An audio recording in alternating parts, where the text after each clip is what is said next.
بسم اللہ والحمد للہ والصلاة والسلام علی رسول اللہ۔ دوستو، آج کل کا دور سوشل میڈیا کا دور ہے۔ روزانہ نت نئے سوشل میڈیا ایپس بازار میں آ رہے ہیں۔ اتنے ایپس ہیں، ٹویٹر، انسٹاگرام، ٹک ٹاک، سنیپ چیٹ، فیس بک، ان کے نام یاد رکھنا تک مشکل ہے۔ ان سوشل میڈیا ایپس کی اٹریکشن اتنی ہے کہ ہر وقت ہر شخص کوئی نہ کوئی سوشل میڈیا ایپ یوز کر رہا ہوتا ہے۔ یہاں تک کہ بڑوں کو تو ان سوشل میڈیاز نے اپنی اٹریکشن میں گرفتار کیا ہوا ہے، لیکن اب تو بچے بھی جن کو موبائل ڈیوائسز، آئی پیڈز، ٹیبلٹس، لیپ ٹاپس کی ایکسس ہے، وہ بھی کسی نہ کسی طور پر ان سوشل میڈیا ایپس کے ساتھ جڑے رہتے ہیں۔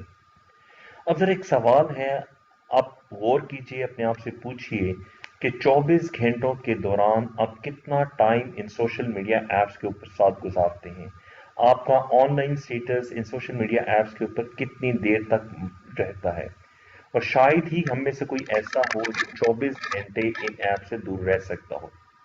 اب یہاں پہ ایک چبھتا ہوا سوال ہے جو مجھے، آپ کو، ہم میں سے ہر ایک کو اپنے آپ سے کرنا چاہیے۔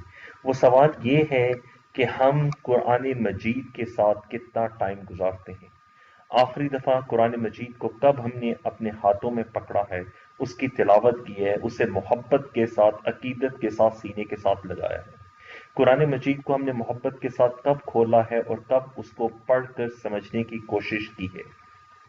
ذرا سوچئے، ہماری موت کے بعد ہمارا سوشل میڈیا ایپس کے اوپر سٹیٹس آف لائن آ جائے گا، لیکن قرآن مجید ہمارے لیے ہدایت کا، بقا کا اور صدقہ جاریہ کا سبب بنے گا۔ حدیث پاک ہے، حضور اکرم صلی اللہ علیہ وسلم کا ارشاد مبارک ہے کہ قرآن تمہارے لیے حجت ہے یا تم پر حجت بنے گا۔ ہمیں اپنے آپ سے سوال کرنا چاہیے اور اللہ سے دعا کرنی چاہیے کہ اللہ ہمیں قرآن پڑھنے، سمجھنے، غور کرنے، عمل کرنے، پھیلانے اور یاد کرنے کی توفیق دے۔